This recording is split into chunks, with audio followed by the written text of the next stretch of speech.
this is a really important What the Farage, actually, because there is a serious crisis, clearly, in the on the French side of the Channel with the police. It turns out the chief in charge of preventing migrants crossing, he's been basically missing for 14 years. He's been playing, there's a huge internal report which has been conducted.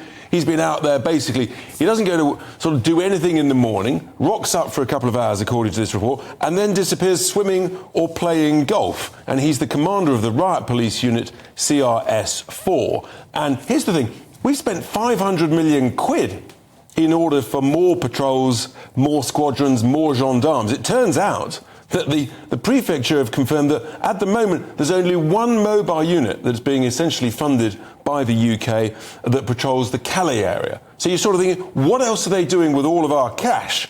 And, you know, this guy, this chief, Mr. Larcher, from this report, just look at this. The result is a veritable mafia that reigned via a regime of terror within the police unit, and his second in command, I mean, there's serious problems in this unit, is being accused of ethical breaches, anti-Semitism, sexism, racist nature. I mean, this is not a good report. This is reported in the Parisian, and yeah, you sort of think, well, they've got serious problems over there. It doesn't give you any confidence that they're going to get on top of what we know is a huge crisis. So when Nigel hears about this when he gets back, I have to say, I think he might have words, and that is a serious What the Farage. Are they responding to the claims? Well, they are, yes. Surprise, surprise, the gentleman in question has disappeared on sick leave for many, many weeks, but he feels bound by a duty of a reserve in the force. So the usual stuff, he's suffering from burnout. But this apparently has gone on for 14 years. But not sure we're getting value for money here, Christopher. And the concern you have is how our money is being spent. Absolutely. I mean, we are giving the Prime Minister, billions to... hundreds of millions the Prime Minister has committed to in order to stop the boats, and yet every week they keep coming. When the weather is good, it's November. The boats are still coming. And it may not be him personally doing... He's obviously a very senior chief. And look, it's a big report, so there's obviously a lot of problems. I think the point is that it doesn't give one any confidence that our money is being well spent, and I'm pretty anxious about that, and I'm pretty sure that Nigel would be too, and the British people are fuming that despite all this cash, they keep coming. And we're looking into a big day tomorrow, not about illegal migration tomorrow, it's legally Tomorrow's arrived. about lawful migration. And we've had actually from the OBR report confirmation that net migration in 2022, 606,000 people, has actually led to a deterioration in per-head living standards, the worst on record. So this great sort of myth we're told by people in Westminster that immigration is good for us, it's good for the economy, per person, per head, it's not. Here is the evidence from the OBR itself.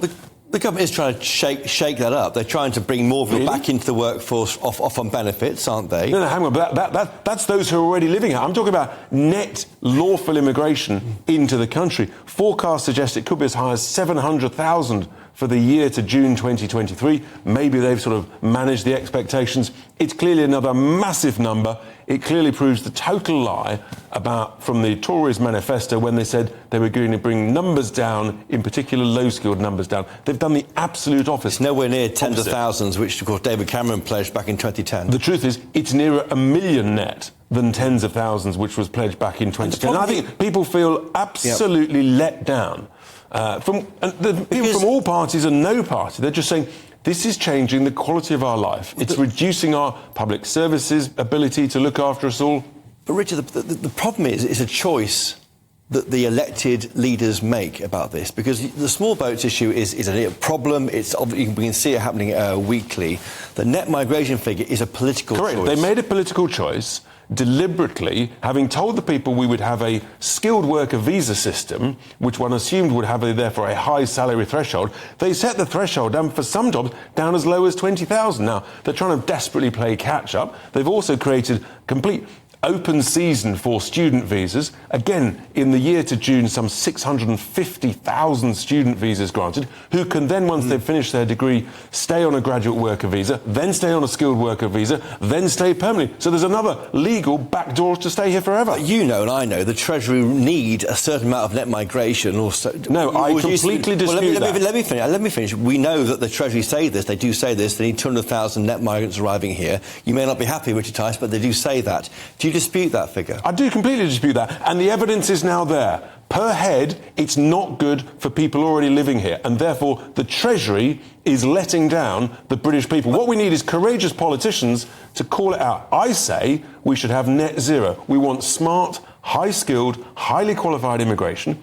But about 400,000 people emigrate every year. So you can welcome high-qualified people to a similar sort of number. You get one in, one out, net zero. That's the smart way to run this. But the labour market is so tight, you talk to anybody trying to hire people. And guess what happens? Guess what? Wages go up. OK? That's how it works. And then if you can't afford the wages, you invest in capital equipment. That's how economics, since the beginning of the Industrial Revolution, has always worked. Why did the combine harvester develop? Because farmers couldn't afford the labour in the fields. That's called technological progress. That's what we should rely on, not importing cheap, low-skilled labour that means businesses don't have to train people, don't put them on apprenticeships, and don't have to invest in capital equipment. Why are so many Brits on benefits? Is there an issue here? Well, we've just had benefits being announced that it's going to increase another 6.7% today. That's a post-tax number. That's equivalent to just under 8.5% pre-tax. But very low numbers, very low income levels here we're talking about on these benefits. Yeah, but the reality is we've got 1 in 8 of the working age population, 1 in 8 on benefits,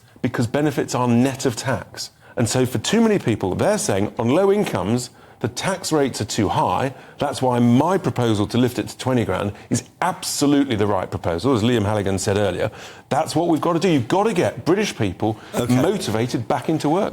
Going back to your issue there with the French enforcement, do you think that, say, Keir Starmer could do a better job because he's met with Macron? You know, he's maybe more open to the European Union? There's no indication whatsoever that Keir Starmer is going to control either lawful immigration or unlawful. He says he'll work more closely on the continent. Yeah, but he also... The implication of that was that he wanted to welcome 100,000 plus asylum seekers every single year. And the flaw in this whole thing about safe and legal routes is what happens if someone is rejected? Guess what? They'll still come to the beach, they'll still get on a boat. And we're still waiting, of course, for the government's response. For the Rwanda treaty might be out next week, the week after, and then there's many days for it to get vetted, and then we have the new law maybe to disapply human rights to certain migrants. I mean, that could be a solution, and again, that could see the first planes taking off in May to Rwanda.